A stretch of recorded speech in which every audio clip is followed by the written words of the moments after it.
السلام عليكم ورحمة الله وبركاته. إن الحمد لله نحمده ونستعينه ونستغفر ونعوذ بالله من شرور أنفسنا وسيئات أعمالنا.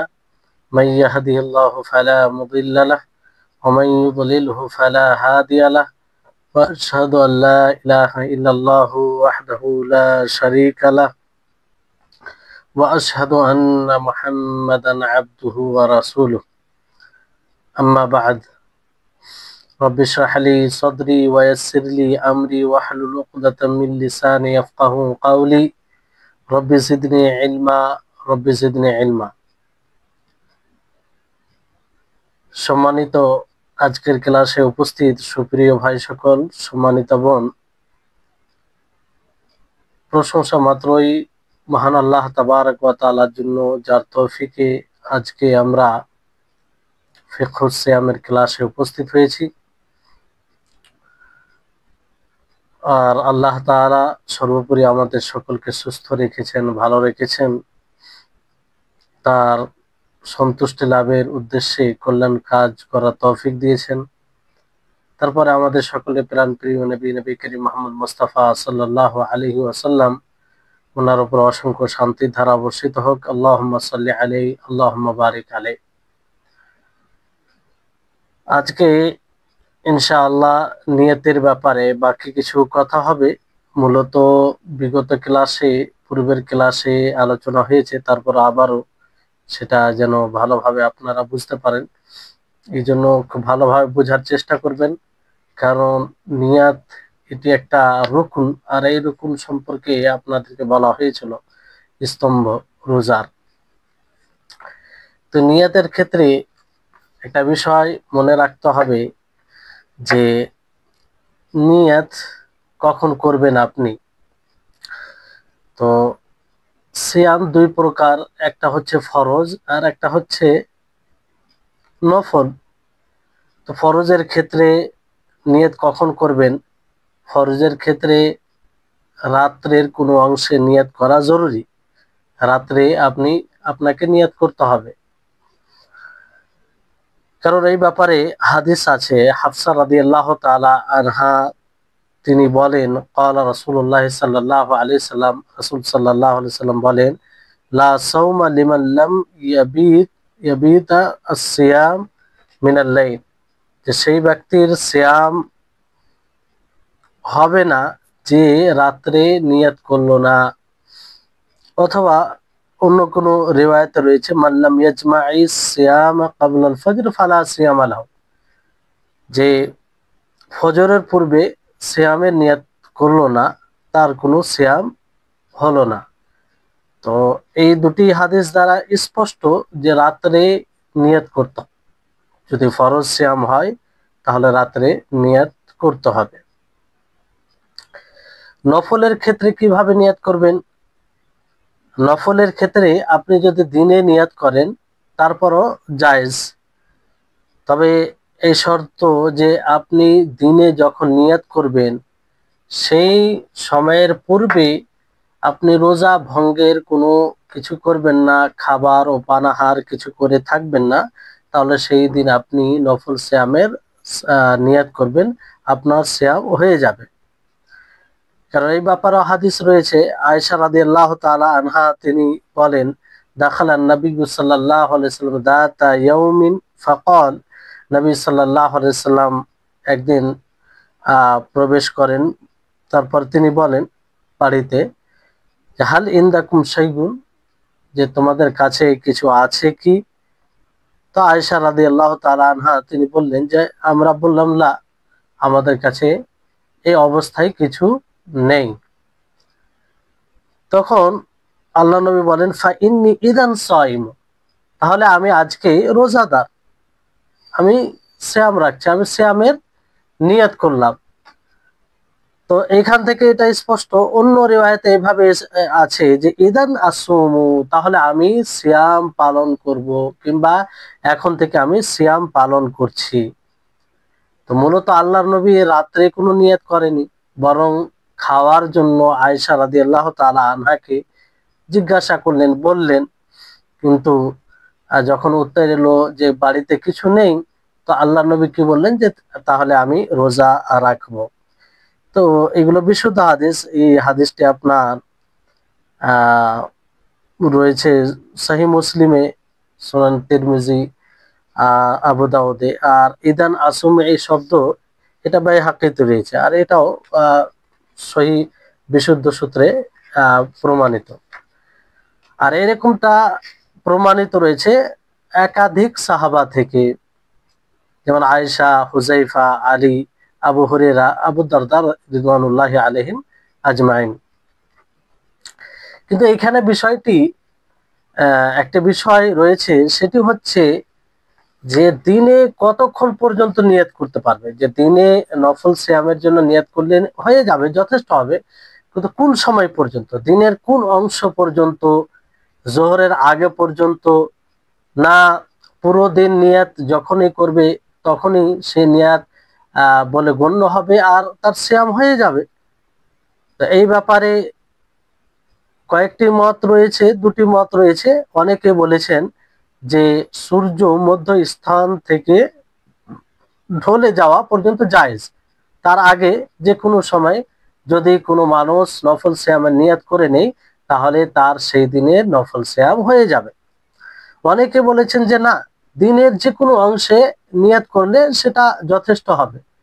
যদি কেউ আসরের সময় দেখা গেল কিছুই খায়নি, খাওয়া দাওয়া কিছু হয়নি, খাবার সন্ধান করলো, তো খাবার পেল না, সে নিয়ত করে নিল যে আমি আজকে তাহলে রোজা রাখবো, কিংবা আমি রোজার নিয়ত করলাম, তাহলে তার এটা রোজা হয়ে যাবে। আর এটাই রাজে প্রাধান্যপ্রাপ্ত মত, যে দিনের যে কোনো অংশে নিয়ত করবে সেই নিয়তটি গ্রহণযোগ্য হবে। কারণ এরকম কোনো দলিল নেই যে সূর্য মধ্যস্থানে আসার পূর্বে নিয়ত করলে নিয়ত হবে আর পরবর্তীতে নিয়ত করলে নিয়ত হবে না, এরকম কোনো বিশেষ দলিল নেই। দলিল থাকলে এরকম কথা বলা যায়, আর যেহেতু এরকম দলিল নেই, তো এই জন্য বলা যাবে না। তাহলে এই বিষয়টি আশা করি আপনারা বুঝতে পেরেছেন। নিয়তের ক্ষেত্রে আপনাদেরকে এটাও বলা হয়েছিল যে আপনি প্রত্যেক দিন স্বতন্ত্রভাবে নিয়ত করবেন। প্রত্যেক দিন, এমনটা নয় যে রমজান মাসের শুরুতে আপনি পুরো রমজানের নিয়ত করে নিলেন আর আপনার পুরো রমজান মাসে রোজা হয়ে যাবে। জি না, আপনাকে প্রত্যেক দিন রাত্রে প্রত্যেক সিয়ামের নিয়ত করতে হবে। আর নিয়ত বলতে পূর্বে আপনাদেরকে ব্যাখ্যাটা দেওয়া হয়েছিল যে এই নিয়তের জায়গা হচ্ছে হৃদয়। নাওয়াইতু আন আসুমা কুল্লা ইয়াউম কে আল ইয়াউম, এরকম ভাবে নিয়ত যারা করে একদম খালিস বিদাত করে, কারণ এরকম আমল প্রমাণিত নয়। নিয়ত হচ্ছে আপনার হৃদয়ে, আপনি হৃদয়ে আপনার থাকবে, কিংবা আপনি এই নিয়ত করবেন, সংকল্প করবেন যে আমি আগামীকাল সিয়াম রাখবো, সিয়াম সাধনা করব, তাহলে আপনার এটা নিয়ত গ্রহণযোগ্য নিয়ত আর শরীয়ত সম্মত নিয়ত হবে। তাহলে প্রত্যেক দিন আপনাকে নিয়ত করতে হবে, ফজরের আগে রাত্রে নিয়ত করতে হবে। তো এখান থেকে একটা বিষয় স্পষ্ট হয় যে যদি রমজান মাসের কিছু সিয়াম ফাসিদ হয়, তো পুরো রমজান মাসের সিয়াম ফাসিদ হবে, এটা জরুরি নয়। তো এই হচ্ছে বিষয়। তারপর এখানে আরেকটি বিষয়, কোনো ব্যক্তি যদি ইফতারে নিয়ত করে নেয়, যেমন ধরুন সিয়াম রেখেছে, নিয়ত করেছে, দিনের কোনো অংশে দিনে হয় 12টার সময় হোক, দিন 12টায় কিংবা 1টায় কিংবা 2টোয়, কেউ যদি নিয়ত করে যে আমি রোজা ইফতার করে নিলাম কিংবা আর আমি রোজা রাখবো না, তাহলে এই নিয়তে তার রোজা ফাসিদ হয়ে যাবে, রোজা আর হবে না, তার রোজা ফাসিদ হয়ে যাবে। কারণ যতক্ষণ মানুষ রোজা রাখবে, তার নিয়ত এটা থাকা জরুরি যে সে রোজা অবস্থায় আছে, কিংবা রোজা ভঙ্গের কোনো কারণ করবে না। সে এরকম নিয়ত যদি করে নেয় যে আমি রোজা আর রাখবো না, কিংবা আমি ইফতার করে নিলাম আর আমি রোজা অবস্থায় নেই, তাহলে তার রোজা ভঙ্গ হয়ে যাবে। যে যখনই ইচ্ছাকৃতভাবে নিয়ত করবে, তখনই তার রোজা ভঙ্গ হয়ে যাবে। কারণ নিয়ত এটা রুকুন, নিয়ত থাকা বাঞ্ছনীয়। যদি এই নিয়ত না থাকে তাহলে রোজা হবে না। এবার এখানে কিছু কথা মনে রাখতে হবে যে নিয়তে দৃঢ় সংকল্প যেন থাকে, যেটা পূর্বে বলা হয়েছে, যে কোনো প্রকারের দ্বিধা সংকোচ না থাকে যে আমি আহ এটা হলে রাখবো কিংবা রাখতেও পারে নাও পারে, এরকম বিষয় নেই। দৃঢ় সংকল্প হবে যে আমি আগামী দিন রোজা রাখবো, কোনো প্রকারের দ্বিধা যেন না হয়। তবে একটি বিষয় যেটা পূর্বে আলোচনা হয়েছে, যে কোনো ব্যক্তি যদি মাস সাব্যস্তে, যে আগামী দিন রমজান মাস কি রমজান মাস নয়, এই বিষয়ে যদি দ্বিধায় থাকে আর বলে যে আগামী দিন যদি রমজান মাস হয় তাহলে আমি রমজান মাসের রোজা পালন করব, আর যদি রমজান মাস না হয় তাহলে সেটা নফল রোজা হবে, যে এরকমটা এইভাবে কেউ নিয়ত করে, তাহলে এটা নিয়তে দ্বিধায় তারাদ্দুদ মনে করা হবে না, বরং এটা দৃঢ় নিয়ত নিজের জায়গায় ঠিক থাকবে। অনেকে এটা বলেছেন, কারণ আসলে এখানে দ্বিধা যেখানে তারাদ্দুদ যেটাকে বলছে, সেটা হচ্ছে মানে দোদুল্যমান, সেটা কোন বিষয়ে? রমজান মাস সাব্যস্ত হয় বিষয়। বাকি সে দৃঢ় সংকল্প করছে যে রমজান মাস হলে সে রমজান মাসের রোজা রাখবে। এই বিষয়ে অনেকে বলেছেন যে এটা নিয়তে দোদুল্যমান গণ্য করা যাবে না। আর এই মতকেই শেখুল ইসলাম ইবনে তাইমিয়া রাহিমাহুল্লাহ প্রাধান্য দিয়েছেন। তারপরে একটি সূক্ষ্ম বিষয় যে আপনারা শুনলেন যে ফরজের ক্ষেত্রে, ফরজ সিয়ামের ক্ষেত্রে রাত্রে নিয়াত করা জরুরি, মানে ফজরের পূর্বে নিয়াত করা জরুরি। কিন্তু কিছু অবস্থা আছে যে অবস্থাতে আপনি দিনে নিয়াত করলেও সে ফরজ সিয়াম হয়ে যাবে। বিশেষ কিছু অবস্থা আছে সেই অবস্থাতে, তো সেটা কি কি অবস্থা এটা জানতে হবে।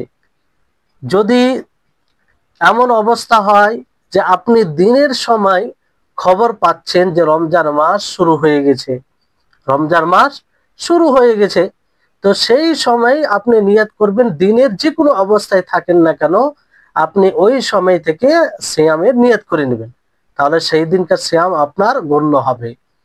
এটা একটা অবস্থা। আপনি ধরেন শাবান মাসের 30 তারিখ মনে করে আপনি সিয়ামের নিয়ত করেননি, হয়তো আপনি কিছু খেয়ে ফেলেছেন কিংবা খাননি, সিয়ামের নিয়ত করেননি, কিন্তু রাত সকাল 8টায় কিংবা 7টায় কিংবা সূর্য উদিত হওয়ার পর আপনার নিকটে খবর আসছে, কোনো মাধ্যমে আপনি খবর পাচ্ছেন যে রমজান মাস আরম্ভ হয়ে গেছে, আজকে রমজান মাসের প্রথম দিন, তাহলে আপনি কি করবেন? আপনি সেই সাথেই আপনি নিয়ত করে নেবেন, এটা দিনে নিয়ত করা হচ্ছে। এখানে আপনার নিয়ত করলে এই ফরজ সিয়াম গণ্য করা হবে, কারণ রাত্রে যে নিয়ত করা জরুরি ছিল এটা মানুষের জ্ঞানে থাকলে, যেহেতু এই অবস্থায় তার পূর্বে মানে তার পূর্বের সময়ে জ্ঞানে ছিল না, সে জানতো না যে রমজান মাস শুরু হয়ে গেছে কিংবা শুরু হবে, ফলে সে নিয়ত করেনি। আর যদি কোনো জিনিস না জানা থাকে তো সেই বিষয়ে নিয়ত তখন প্রয়োজন নয়, জরুরি নয়, যখন মানুষ জানবে তখনই তো নিয়ত করবে। তাই এই জন্য এই সময়ে দিনে নিয়ত করলে তার নিয়ত সঠিক হবে। অনুরূপভাবে কোনো ব্যক্তি যদি সূর্য অস্তমিত হওয়ার পূর্বে ঘুমায়, সূর্য অস্তমিত হওয়ার পূর্বে ঘুমায়, যেমন ধরুন আসরের পর কিংবা সূর্য অস্তমিত হওয়ার 30 মিনিট কিংবা 20 মিনিট আগে ঘুমিয়ে গেছে, ঘুমানোর পরে তার একদম ঘুম ভাঙছে আগামীকাল ফজরের পরে, মানে ফজর, যে ফজর পর্যন্ত খাবার ও পানাহার জায়েজ, তারপরে ফজর হওয়ার পরে তার ঘুম ভাঙছে, সে রাত্রে জাগেনি, জাগ্রত হয়নি, তার চোখই খুলেনি, একবারেই ফজরের পরে তার ঘুম ভাঙছে। তো এই সময় যে সময় তার ঘুম ভাঙবে সে সময় সে নিয়ত করে নিবে রমজান মাসের মানে ফরজ সিয়ামের নিয়ত করে নিবে, তার এটা সঠিক নিয়ত বলে গণ্য হবে। তৃতীয় অবস্থা, যে এমন এক সাবালক, মানে যে সাবালক হয়নি, বালেগ হয়নি, সে যদি দিনের কোনো সময় বালেগ হয়, দিনের কোনো সময় বালেগ হয়, যেমন ধরুন একজন বাচ্চা আছে, সে বালেগ হয়নি, কিন্তু দিনের কোনো সময়, দিনে 10টায় 11টায় 12টায় কিংবা যে কোনো সময় সে বালেগ হওয়ার লক্ষণ দেখতে পেল, বালেগ হওয়ার লক্ষণ দেখতে পেল, বীর্যপাত হলো, অথবা যেগুলো লক্ষণ বলা হয়েছে সেগুলো স্পষ্ট হয়েছে, সে নিশ্চিতভাবে বুঝতে পারলো, সে মহিলা হোক, ছেলে হোক, মেয়ে হোক, তো সেই সময় সে সিয়ামের নিয়ত করবে, মানে ওই সময় থেকে বাকি অংশ খাবার ও পানাহার থেকে বিরত থাকবে। আর সেই দিনে সে রোজা কাজা করবে না, কারণ তার পূর্বের সময়ে তার উপরে রোজা ফরজ হয়নি, তার উপরে রোজা ফরজ হয়নি। চতুর্থ অবস্থা এরকমই, যে মাজনুন, যে ব্রেনলেস, যার ব্রেন কাজ করে না, বেহুশ হয়ে গেছে, অথবা ব্রেনে কোনো রকম কাজ করে না, তো দিনের কোনো সময় তার ব্রেন কাজ করতে আরম্ভ করে কিংবা বেহুশ হয়ে যায়, তো ফের তার হুশ চলে আসে, জ্ঞানী হয়ে যায় কিংবা জ্ঞান চলে আসে, তো যে সময় আসবে ওই সময় সে রোজার নিয়ত করবে, রোজার নিয়ত করবে। এই জ্ঞানহীন কখন হয়েছিল এটা দেখার বিষয় আছে। যদি ফজরের পূর্বে হয়, ফজরের পূর্বে হয়, তাহলে সেই দিনে তাকে কাজা করতে হবে না। আর যদি ফজরের সময় সে জ্ঞানী ছিল, তার ব্রেন কাজ করছিল, বেহুশ ছিল না, ফজর হওয়ার পরে কিছুক্ষণ পরে সে বেহুশ হয়ে যায়, আবার কিছুক্ষণ পরে হোশ আসে, তাহলে সেই দিনে তাকে কাজা করতে হবে। যখন হোশ আসবে তখন থেকে সে বাকি অংশটা খাবার ও পানাহার থেকে বিরত থাকবে, খাবার ও পানাহার থেকে বিরত থাকবে, কিন্তু সেই দিনের কাজাও করতে হবে, সেই দিনের কাজাও করতে হবে। আর যদি একদম ফজরের পূর্ব থেকে বেহুশ থাকে, মানে ব্রেনলেস থাকে, পাগল হয়ে যায়, আর সে ঠিক হয় এতে দিনে কোনো সময়, তাহলে তার উপরে মানে যখন তার হুঁশ আসবে, যখন সে ঠিক হবে, তখন থেকে বাকি অংশ খাবার ও পানাহার থেকে বিরত থাকবে, তখন থেকে বাকি অংশ খাবার ও পানাহার থেকে বিরত থাকবে, আর সেই দিনে তাকে কাজা করতে হবে না। এই হচ্ছে বিষয়।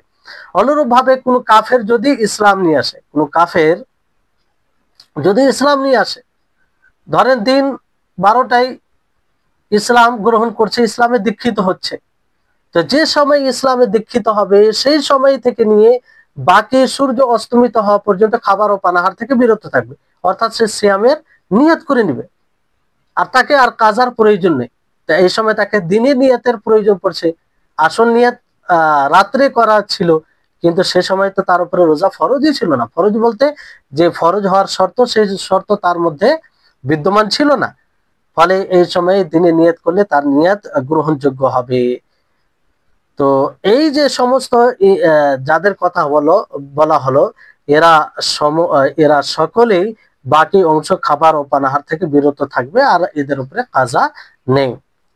তাহলে আশা করি বুঝতে পেরেছেন আপনারা। এবার আসুন, যে আপনারা জানলেন যে নফল সিয়ামের ক্ষেত্রে দিনে নিয়ত করা জায়েজ, দিনে নিয়ত করলে সেটা নফল বিশুদ্ধ সিয়াম হবে, কিন্তু যে সময় থেকে সে নিয়াত করবে সিয়ামের, তো সে কি ওই সময় থেকে সিয়ামের নেকির হকদার হবে, না পুরো দিনের সিয়ামের নেকির হকদার হবে, যেমন ভাবে অন্যরা ফজরের আগে থেকে নিয়ত করে সিয়াম রাখে? তো বিষয়টি কি? তো এই ব্যাপারে শাফিঈয়া, হানাবিলা তারা বলেন যে যখন থেকে সে নিয়ত করবে তখন থেকে সওয়াবের নেকির হকদার হবে, কিন্তু হানাফিয়া ইনারা বলেন যে না, পুরো দিনের সিয়ামের নেকি পাবে। তো যাই হোক, প্রশস্ত বিষয়ে আমরা এটা গ্রহণ করে যে পুরো দিনের নেকি পাবে, পুরো দিনের নেকি পাবে। আর এটা আল্লাহ তাবারক ওয়া তাআলার অনুগ্রহ, এটা আল্লাহ তাবারক ওয়া তাআলার ফজল, সে পুরো দিনের নেকি পাবে। তারপরে এই হচ্ছে রুকুন, প্রথম রুকুনের বিষয়, যে রুকুন জরুরি প্রথম রুকুন কি? নিয়ত, দৃঢ় সংকল্প। আর এর বিষয়ে আপনারা কিছু বিষয় জানলেন। দ্বিতীয় রুকুন কি? দ্বিতীয় রুকুন হচ্ছে যে ফজর থেকে নিয়ে সূর্য অস্তমিত হওয়া পর্যন্ত খাবার ও পানাহার ও স্ত্রীর সাথে সঙ্গম থেকে বিরত থাকা। এটি হচ্ছে সিয়ামের দ্বিতীয় রুকুন, বিরত থাকা। মূল বিষয় হচ্ছে বিরত থাকা। আর সওমের মূল অর্থ, আবিধানিক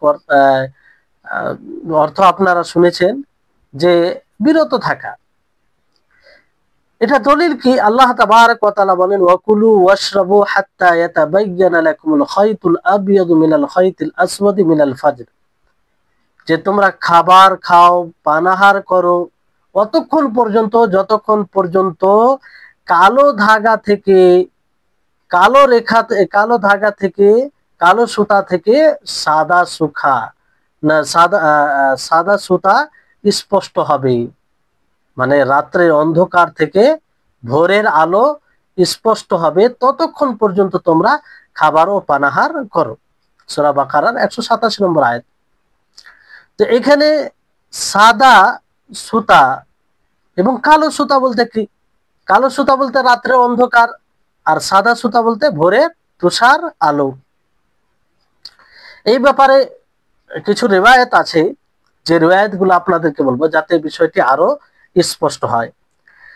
আদি বিন হাতিম রাদিয়াল্লাহু তাআলা আনহু থেকে বর্ণিত, তিনি বলেন, লাম্মা নাযালাত, যখন এই আয়াতটি নাজিল হয়, হাত্তা ইয়াতাবায়্যানা লাকুমুল খায়তুল আবয়াদু মিনাল খায়তিল আসওয়াদ, যে অতক্ষণ পর্যন্ত তোমরা খাবার খেতে থাকো, পানাহার করতে থাকো, যতক্ষণ রাত্রের অন্ধকার থেকে তুষার ভোরের আলো স্পষ্ট হয়। মানে কালো ধাগা থেকে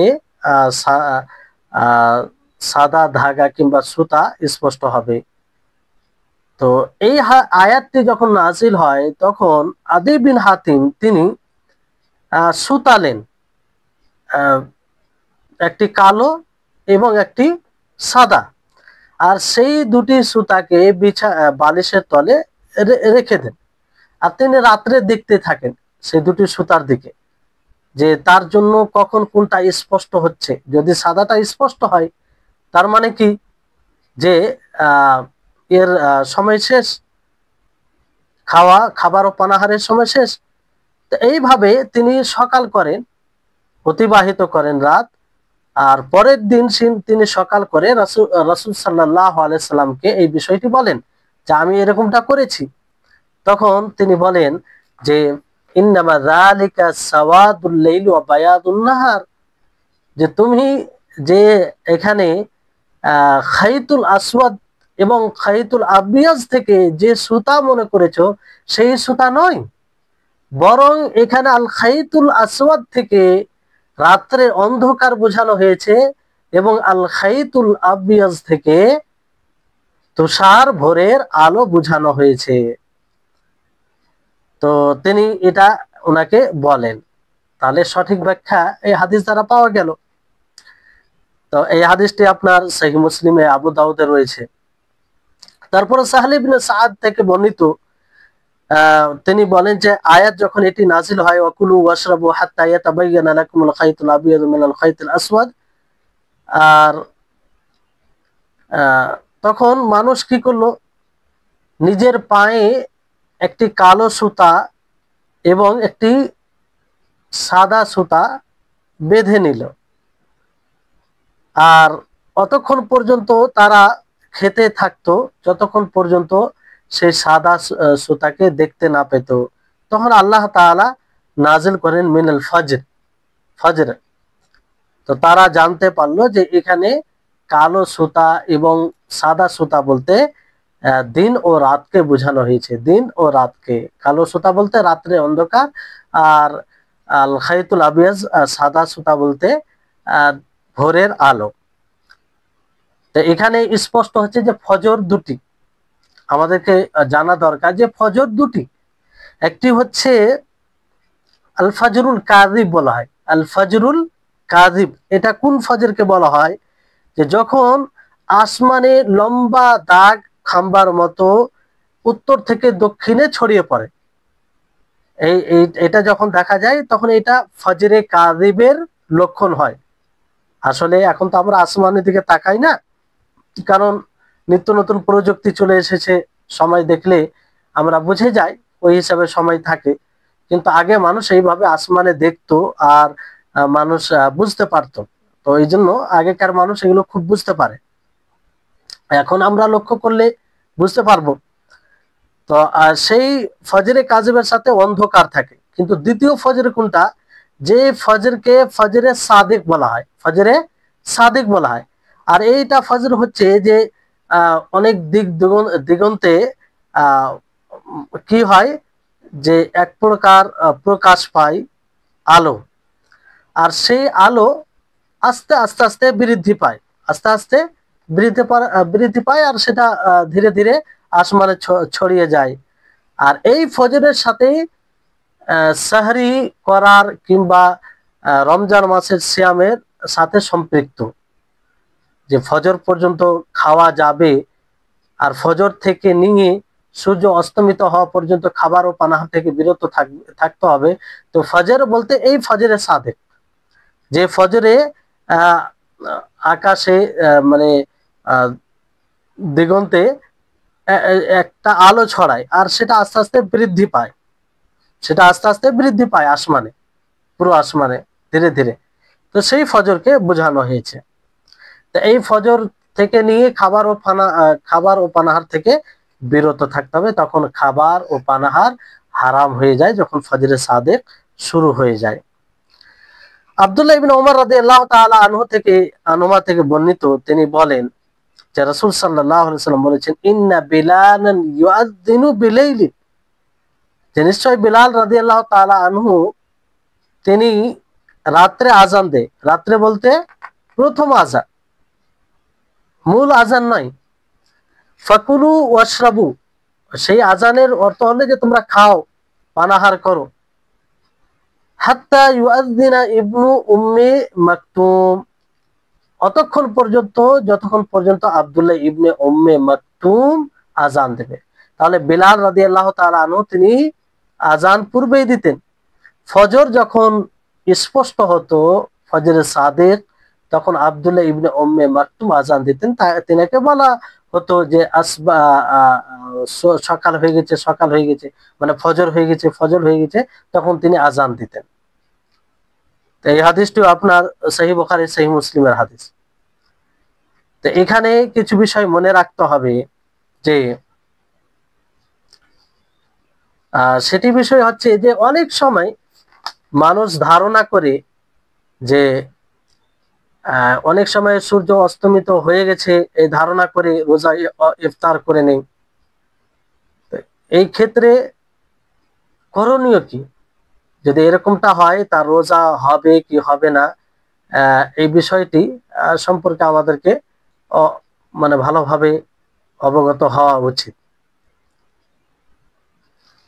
তো এই ক্ষেত্রে যদি কোনো রোজাদার সায়েম ব্যক্তি এই ধারণায় সে খেয়ে ফেলে যে সূর্য অস্তমিত হয়ে গেছে, সূর্য অস্তমিত হয়ে গেছে, কিংবা এই ধারণায় সে খেতে থাকে যে এখনো ফজর হয়নি, এখনো ফজর হয়নি, তাহলে সে সময় পরে খাওয়ার পরে তার জন্য স্পষ্ট হচ্ছে যে না, ফজর হয়ে গেছে, ফজরে সাদেক যেটা বলা হয়, সেই ফজরটি হয়ে গেছে। কিংবা ইফতার করার পরে সে বুঝতে পারে যে এখনো সূর্য অস্তমিত হয়নি, আর সে ইফতার করে সূর্য অস্তমিত হয়ে গেছে মনে করে, পরবর্তীতে এটা তার জন্য স্পষ্ট হয়, তার মানে ধারণার বিরোধী যেটা বিষয় সেটা স্পষ্ট হয়, তো এই ক্ষেত্রে তাকে সেই দিনে রোজা কাজা করতে হবে না, কারণ জেনে বুঝে এটা করেনি, জেনে বুঝে করেনি, কাজা করতে হবে না। কারণ এই ব্যাপারে আল্লাহ তাবারক ওয়া তাআলা বলেন, ওয়ালাইসা আলাইকুম জুনাহুন ফিমা আখতাতুম বিহি, ফিমা আখতাতুম বিহি ওয়ালাকিন মা তাআম্মাদাত কুলুবুকুম। আল্লাহ তাআলা বলেন যে এই ব্যাপারে তোমাদের কোনো বিচ্যুতি হলে তাতে তোমাদের কোনো গুনাহ নেই, তবে ইচ্ছাকৃত হলে ভিন্ন কথা। ইচ্ছাকৃত যদি কেউ করে তাহলে এতে তার পাকড়াও হবে, আর এটা মাপ নেই। আর যদি এরকম হয়ে যায় তাহলে এতে কোনো গুনাহ নেই। তো এখানে ধারণা অনুযায়ী সূর্য অস্তমিত হয়ে গেছে কিংবা ফজর হয়নি, এই ভিত্তিতে সে খেয়েছে অথবা ইফতার করেছে, তো এখানে সে গুনাহগার হবে না, আর তার সিয়াম বিশুদ্ধ হবে, তার সিয়াম বিশুদ্ধ হবে। অনুরূপভাবে আল্লাহ তাবারক ওয়া তাআলা যেমন অন্য আয়াতে বলেন, রাব্বানা লা তুআখিযনা ইন নাসিনা আও আখতানা, যে হে আমাদের পালনকর্তা, যদি আমরা ভুলে যাই কিংবা ভুল করি তবে আমাদেরকে অপরাধী করো না, আমাদেরকে কি করো না, অপরাধী করো না। অতঃপর আল্লাহ তাআলা আল্লাহ তাআলা বিশেষভাবে যারা ভুলে করে নেয় তাদেরকে মাফের কথা বলেছেন। যেমন নবী সাল্লাল্লাহু আলাইহি সাল্লাম একটি হাদিসে বলেন যে, ইন্নাল্লাহা ওয়াদাআ আন উম্মতি আল খাতাউ ওয়ান নিসয়ানু ওয়া মাস্তাকরাহু আলাইহি, যে আল্লাহ তাবারক ওয়া তাআলা আমার উম্মত থেকে মাফ করেছেন ভুলে যাওয়া বা ভুল হয়ে যাওয়া, আর যেটার প্রতি মানুষকে বাধ্য করা হয় সেটা করে গেলে আল্লাহ তাআলা সেটাকে মাফ করেছেন। তো এখান থেকে এটাই স্পষ্ট, যদি ভুলে এরকম বিষয় ঘটে তাহলে এতে আল্লাহ তাআলা মাফ করবেন, এর মানে এর পাকড়াও তাকে করা হবে না। আরো বিভিন্ন হাদিসে প্রমাণিত আছে, যেমন একটা হাদিসে রয়েছে আসমা বিনতে আবু বকর রাদিয়াল্লাহু তাআলা আনহার হাদিসে এসেছে, তিনি বলেন যে আফতারনা আলা আহদি নবী সাল্লাল্লাহু আলাইহি সাল্লাম ইয়াউমা গায়মিন, যে আমরা নবী সাল্লাল্লাহু আলাইহি সাল্লামের জামানায় আকাশ মেঘাচ্ছন্ন ছিল, ওই সময় আমরা সূর্য অস্তমিত হয়ে গেছে মনে করে আমরা ইফতার করিনি। সুম্মা তালাআতিশ শামস, ইফতার করার পরে সূর্য আবার দেখা দেয়। কিলা লি হিশাম ফাউমিরু বিল কাযা, হিশাম বলে যে তাদেরকে কাজার আদেশ দেওয়া হলো। তিনি বললেন যে এই কাজা করা জরুরি।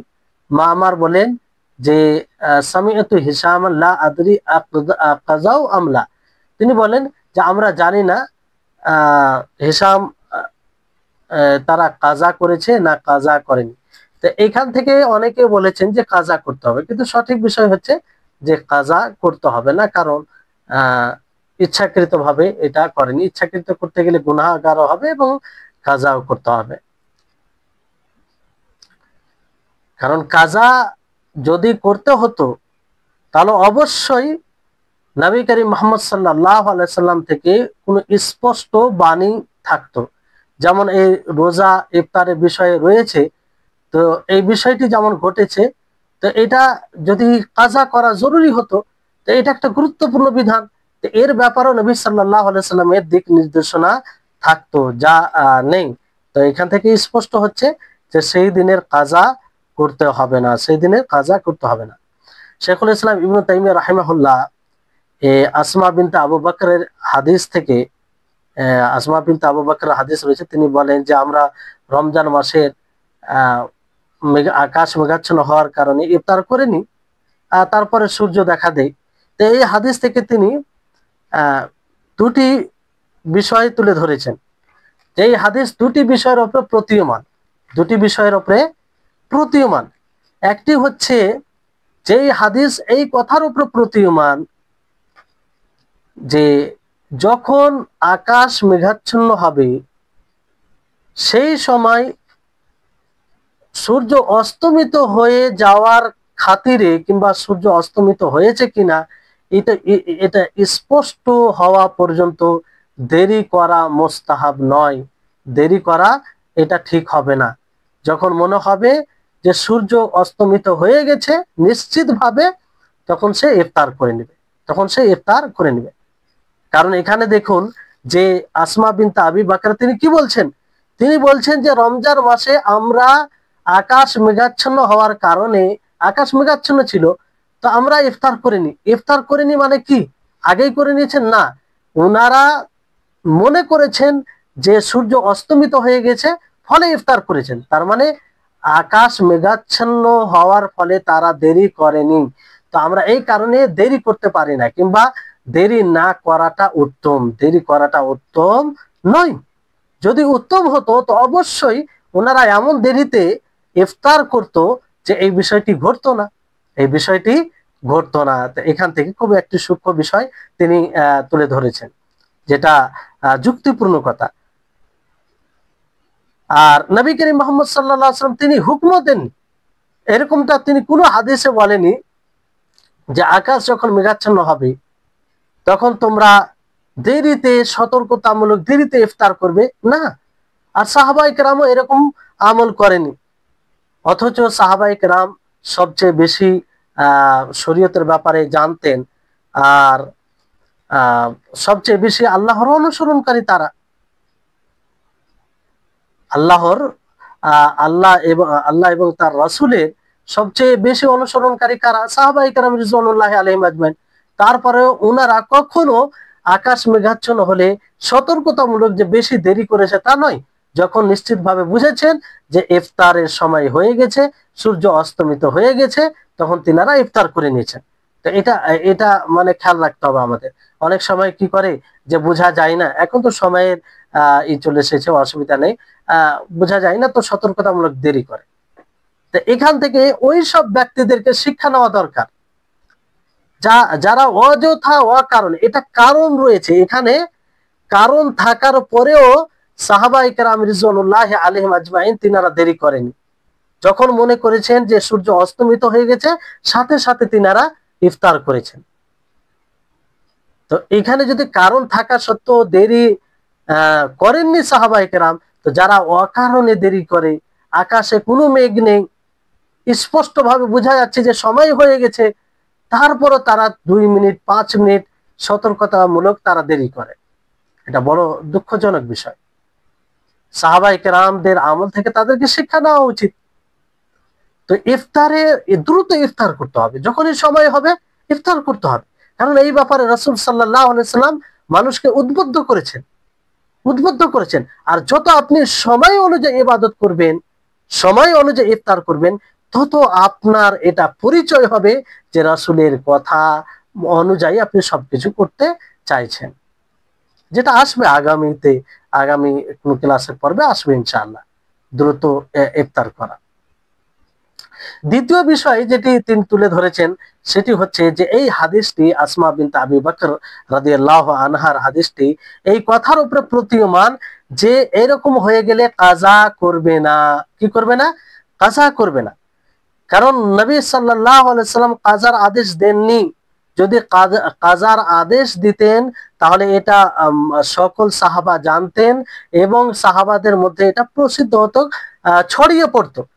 এরকম রিওয়ায়াত আমাদের পর্যন্ত পৌঁছাতো, কিন্তু এরকম কোনো রিওয়ায়াত নেই, কোনো এরকম রিওয়ায়াত নেই যে আল্লাহ নবী এরকমটা হয়ে গেলে কাজার আদেশ দিয়েছেন। অথচ তখন আল্লাহ, এটা স্পষ্ট বিষয় যে এরকম হতেই পারে কিংবা হবে, মাঝে মধ্যে হতে পারে। তো এই দুটি বিষয় যেটি খুব গুরুত্বপূর্ণ। তারপরে এখানে আরেকটি বিষয় যে যদি কোনো ব্যক্তি ফ্লাইটে, প্লেনে থাকে, তাহলে সে সময় যেই জায়গা থেকে সে সফর মানে প্লেনে উঠবে, ওই জায়গার সময়ের উপরে সে নির্ভর করবে না, বরং ফ্লাইটে যখন বুঝতে পারবে যে সূর্য অস্তমিত হয়ে গেছে তখন সে ইফতার করবে, অথবা যখন সে সাহরি করবে, তখন ফজরে সাদিক যখন বুঝতে পারবে সময়, তখন যেটা অনুভব হবে সেই অনুযায়ী সে খাবে কিংবা খাবার থেকে বিরত থাকবে।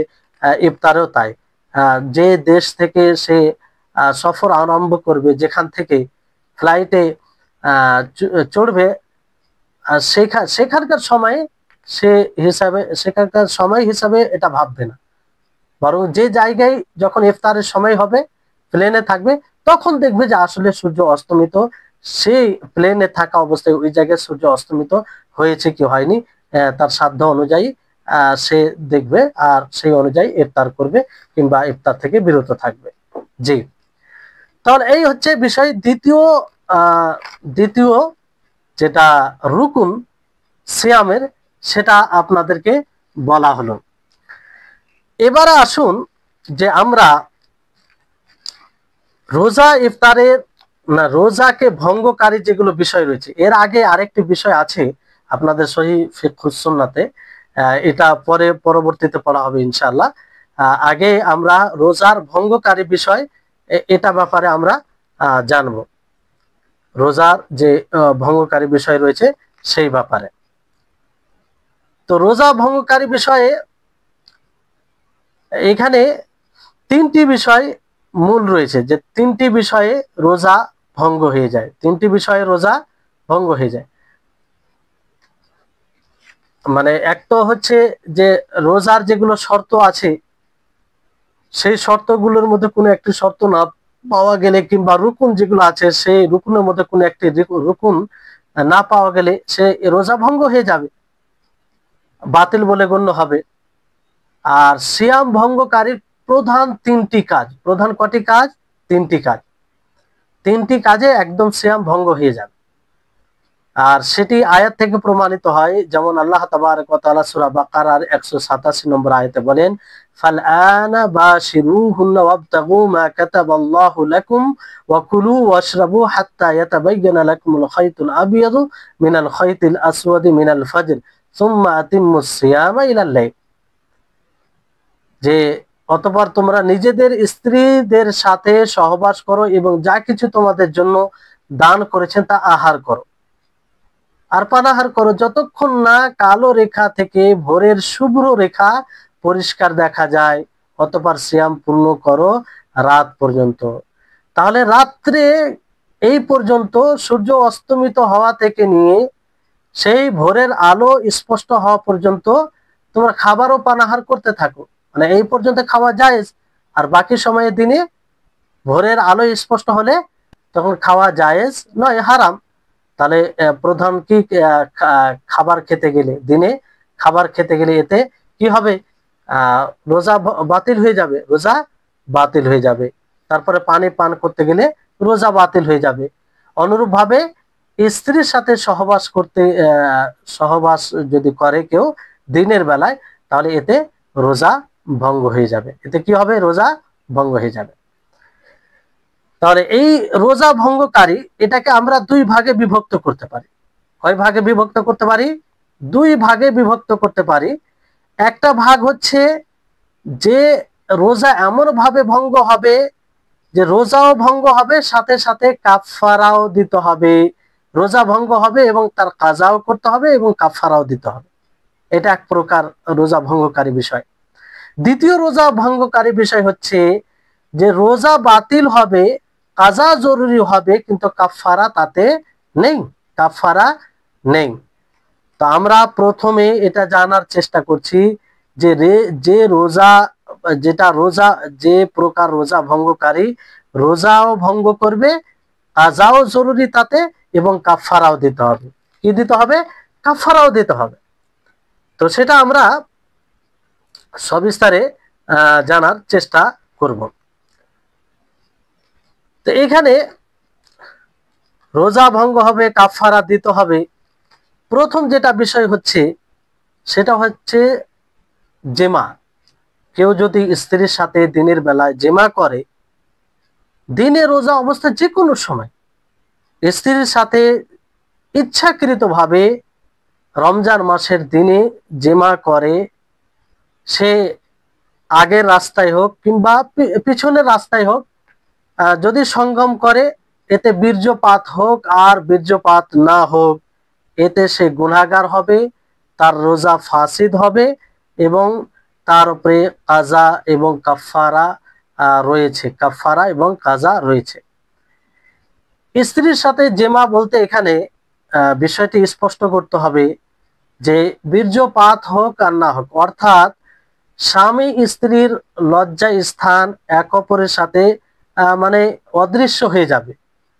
অদৃশ্য যদি হয়ে যায়, পুরুষের লজ্জা স্থান স্ত্রীর লজ্জা স্থানে প্রবেশ করে, আর এতে যদি বীর্যপাত না হয় তারপরও এটা জেমা বলে গণ্য হবে, আর এতে তার সম ফাসিদ হয়ে যাবে, আর তার উপরে কাফারা দিতে হবে এবং কাজাও করতে হবে।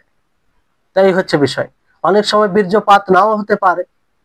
তো এটা জেমা বলতে এটা যে স্ত্রীর লজ্জা স্থানে পুরুষের লজ্জা স্থান প্রবেশ করবে, এটা জিমা।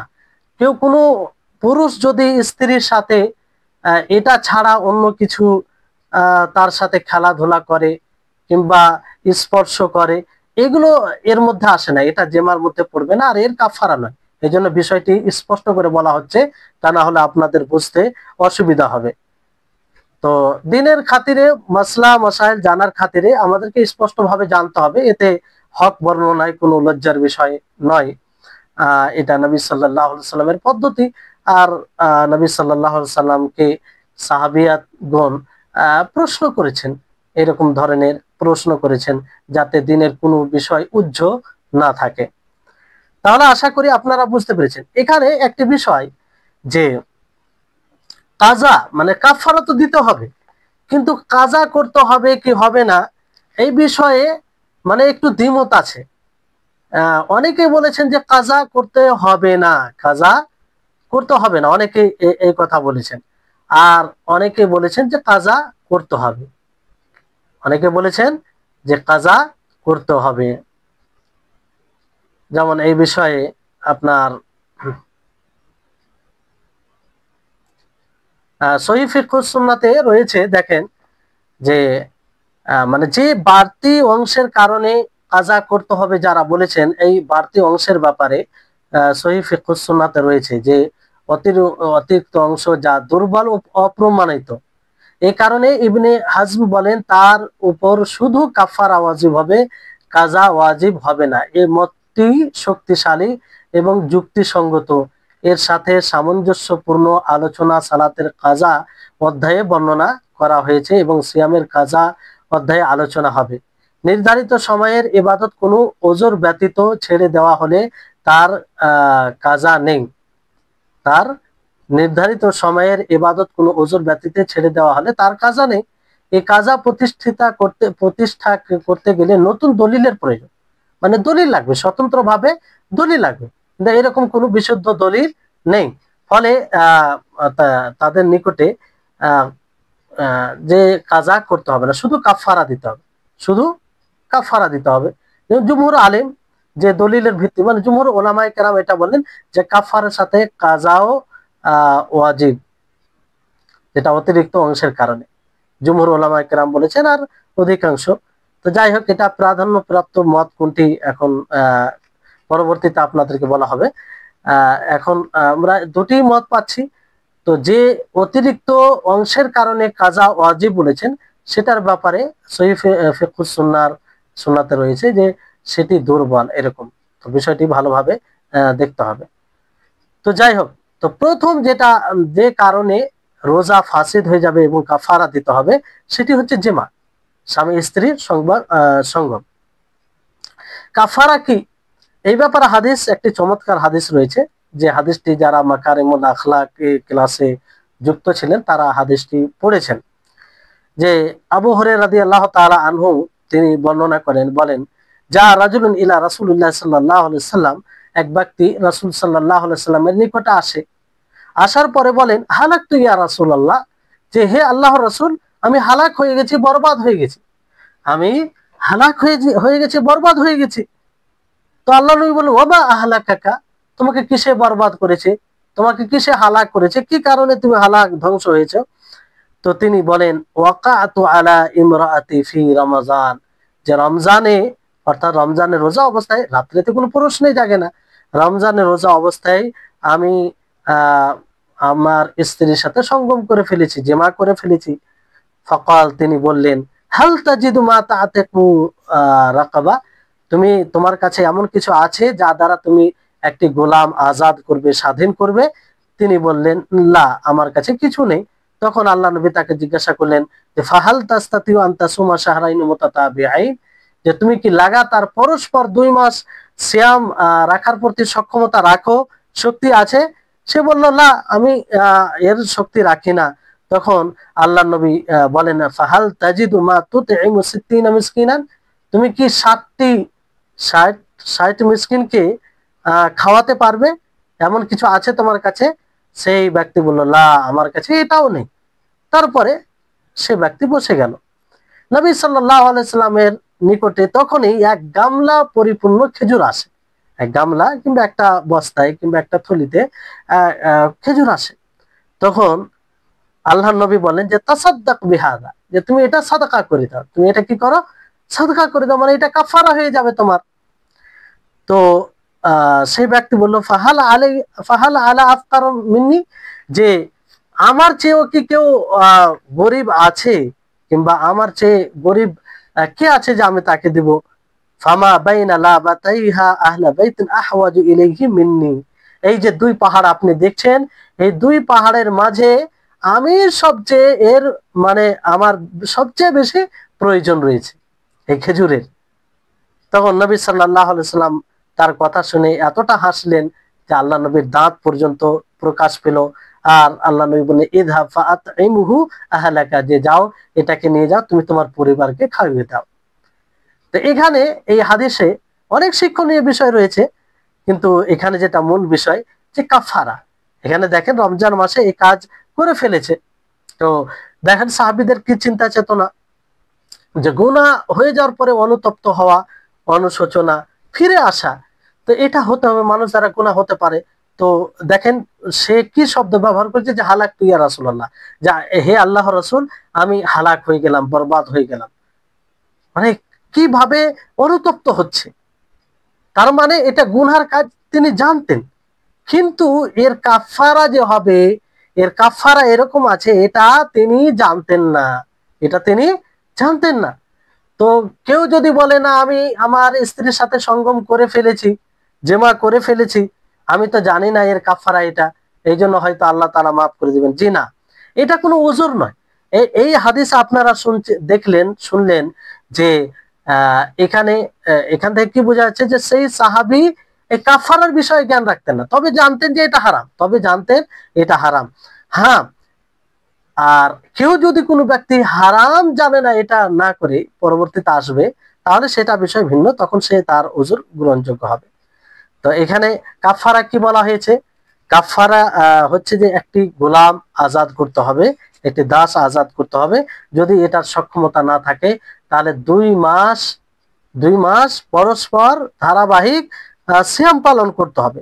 যদি এটারও শক্তি না থাকে বলতে কেউ বললো যে আমি পারবো না, এটা যথেষ্ট নয়, বরং শক্তি আসলে না থাকে, সে সক্ষমতা তার মধ্যে শক্তি না থাকে, সে ইচ্ছা করলেও রাখতে পারবে না, এরকম যদি বিষয় হয়, মানে অসুস্থ হয়, শরীর তার সাথ না দেয় বাস্তবে, তাহলে তাকে অক্ষম মনে করা হবে। তো এইভাবে তারতিব, যে পরস্পর যে গোলাম আজাদ করতে হবে, দাস স্বাধীন করতে হবে, অথবা 2 মাস ধারাবাহিক পরস্পর রোজা রাখতে হবে, অথবা এটা যদি অথবা বলতে সাধ্যে না থাকলে 60টি মিসকিনকে খাওয়াবে। তো এখানে বিষয়টি হচ্ছে যে পরস্পর ধারাবাহিকতা যেটা আছে, যে গোলাম স্বাধীন করতে অক্ষম হলে সে 2 মাস পরস্পর রোজা রাখবে। 2 মাস পরস্পর বলতে কি লাগাতার। কোনো ব্যক্তি যদি 50 দিন রোজা রাখলো, তারপরে 51 দিনে সে রোজা রাখলো না, তাহলে তার 50 দিনের রোজা বাতিল, আবার তাকে শুরু থেকে রাখতে হবে। এটা কঠিন কেন? সে বড় গুনাহ করেছে। রমজান মাস এত গুরুত্বপূর্ণ মাস, তারপরও সে সেটার প্রতি খেয়াল রাখেনি।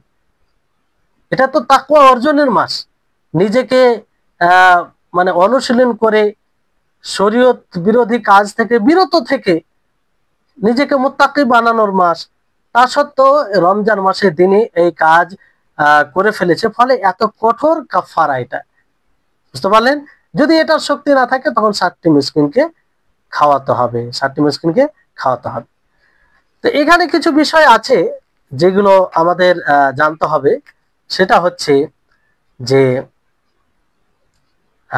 কাফারার রোজার বিষয়ে এটা মানে শর্ত হচ্ছে যে এই কাজটি রমজান মাসের সিয়ামরত অবস্থায় হবে, অন্য সিয়ামরত অবস্থায় হলে হবে না। কেউ যদি নফল সিয়াম অবস্থায় থাকে আর এই কাজ করে ফেলে, স্ত্রীর সাথে জমা করে ফেলে, স্বামী স্ত্রী উভয়ের ইচ্ছায়, উভয়ের সম্মতিতে, তাহলে এতে কাফারা হবে না। শুধু এটা রমজান মাসের সিয়ামের সাথে সম্পৃক্ত বিষয়, মানে তার সাথে এটা বিশেষ রমজান মাসের গুরুত্বের কারণে, রমজান মাসের গুরুত্বের কারণে, যেমন হাদিসে এটাই বলে। আর 2 মাসের যে সিয়াম রাখবে কোন মাস হিসেবে, আমরা ইংরেজি ক্যালেন্ডার যেটা ব্যবহার করি সেই হিসাবে, না কামরি মাস চাঁদের মাস হিসেবে, চাঁদের মাস হিসেবে, হিজরি হিসাবে, মিলাদি যে খ্রিস্টাব্দ আমরা ব্যবহার করি সেই হিসাবে নয়। তাহলে এটা একটা বিষয়। তাহলে চাঁদের হিসাবে 2 মাস পরস্পর রোজা রাখতে হবে।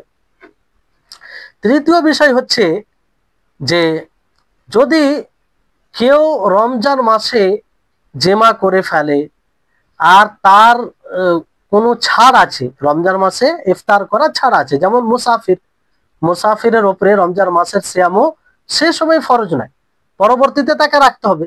অসুস্থ ব্যক্তি, তার উপরে ফরজ নয়, যদি অক্ষম হয়, তার রোজা রাখতে গিয়ে তার অসুখ বৃদ্ধি পায়, তো তার উপরে সে যদি ওই অবস্থায় স্ত্রীর সাথে সঙ্গম করে জমা করে তো তার গুনাহ নেই, আর না কোনো কাফারা আছে, কারণ সে ছাড়ে রুখসাত, যে শরীয়তে রুখসাত দিয়েছে সেই রুখসাত অবস্থায় রয়েছে, তার জন্য ইফতার জায়েজ। তো ফলে এগুলো কোনো অসুবিধা নেই। তবে শর্ত হচ্ছে সে যেন তার স্ত্রীর সিয়ামকে নষ্ট না করে। যদি সে সিয়ামরত অবস্থায় থাকে, স্ত্রী যদি সিয়ামরত অবস্থায় থাকে, যেহেতু রমজান মাসের সিয়াম সকলের উপর ফরজ, আর রমজান মাসের সিয়ামের জন্য স্বামীর অনুমতি জরুরি নয়। নফল সিয়ামের ক্ষেত্রে স্বামীর অনুমতি নিবে, কিন্তু রমজান মাসের সিয়ামের ক্ষেত্রে নয়। তো তার যেন রোজা নষ্ট না হয়, ফলে সে বিরত থাকবে।